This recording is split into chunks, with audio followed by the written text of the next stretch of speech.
back, everyone. Aside from the Iranian missile strikes on US bases, we're learning that a Boeing 737 passenger plane has crashed in Iran with 176 passengers and crew on board.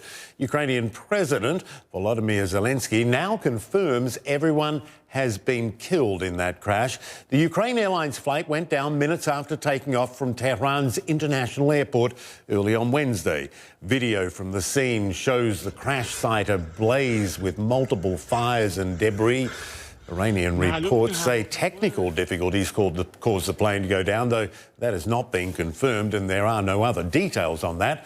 Emergency crews continue on the scene. You can see clearly the charred debris strewn across the ground over a wide area.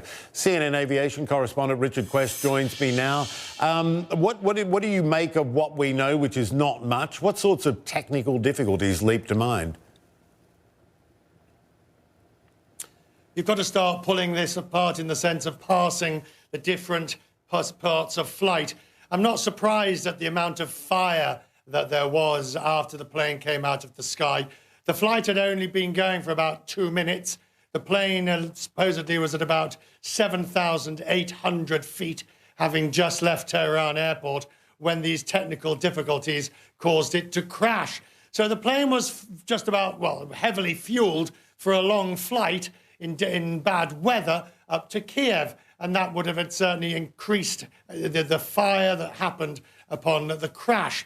Now, the sort of technical difficulties that would overwhelm a crew at this point of flight, remember, the plane has got in the air, so your initial most dangerous part, if you like, of takeoff has happened. The plane is flying.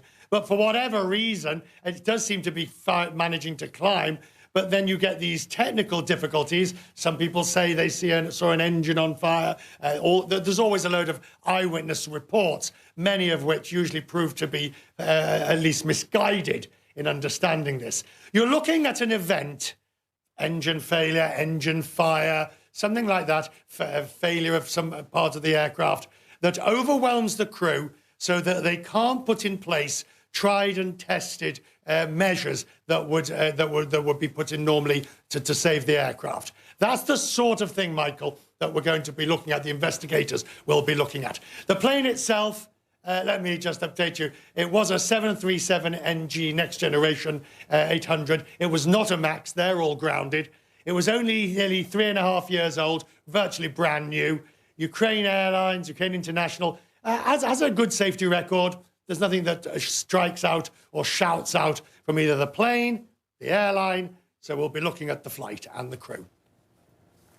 Yeah, it was interesting. Very quickly, I mean, from the video that we saw, it did appear that it looked like there was fire on the way down as well. I don't know if you saw that.